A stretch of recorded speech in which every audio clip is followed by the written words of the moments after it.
Hi y'all, it is Nikki. Welcome back to the channel.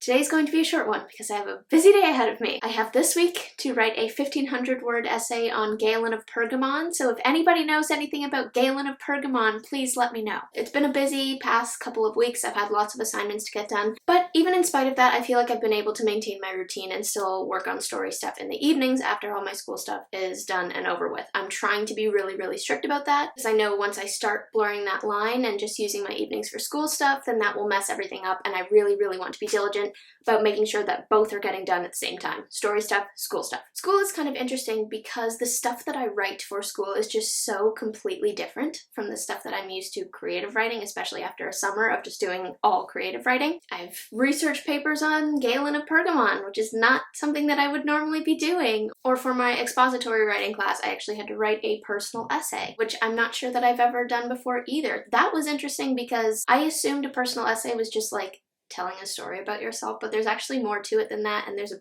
bit of a structure, even though there doesn't have to be a structure. You have to have a thesis, but you have to imply it and not say it outright. So there were some challenging aspects of the personal essay. And I had kind of a cool experience as far as editing goes while I was preparing to turn it in this past weekend. We had a day in class where we could bring our polished drafts in, and my professor was just kind of giving us some tips on how to do the final polishing. Things to look for, things to, I don't know, bring up to snuff, I guess. And I came in feeling like, okay, I have a pretty solid draft here. I'm happy with my personal essay. And I left thinking like, oh my goodness, I need to start again.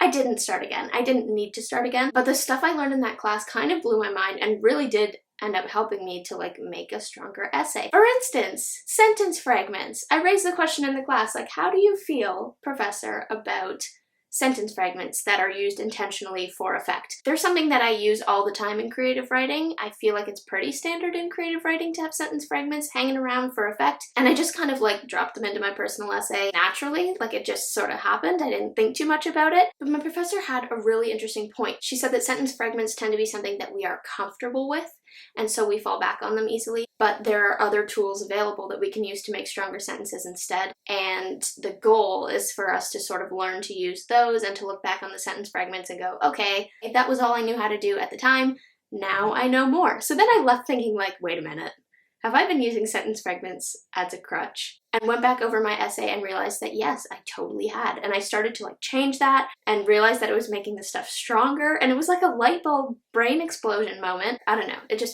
it got me pumped up, got me jazzed. The trick will be figuring out how to apply the information from more expository writing in school to creative writing, because sometimes it doesn't translate.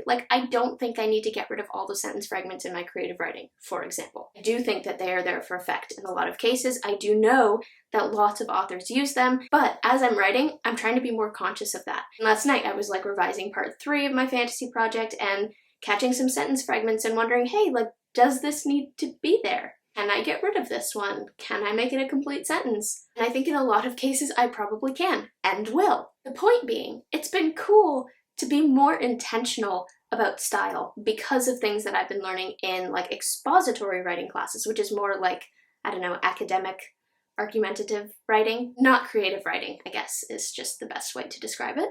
Even if they're two completely different types of writing and I'm trying to accomplish two completely different things, it's still language and it's still learning how to express myself in the most effective way. That has been really interesting to see how the things I learned there can be incorporated into my creative writing in some way, or at the very least, all this learning and all this info is just making me more intentional about the choices that I make with style while I'm writing creatively. That can only be a good thing, I think. Part 3 is going as well as can be expected at this point. There is a lot of stuff that I need to polish up and fix up because this is kind of my first pass through editing. I'm trying to be diligent about carving out time for it. I'm trying to be very intentional about the editing I do, and I am trying to trust God that it is all going to happen when it needs to happen. And I feel more equipped to edit and polish this part of my fantasy project now that I have these new skills that I'm gaining from writing classes. That's what's going on with me this week. Thank you guys so much for watching this video. I hope you enjoyed it, that you learned something from it or found it diverting. Feel free to like and subscribe and comment below. And as always, do not forget to spend some time in the clouds today.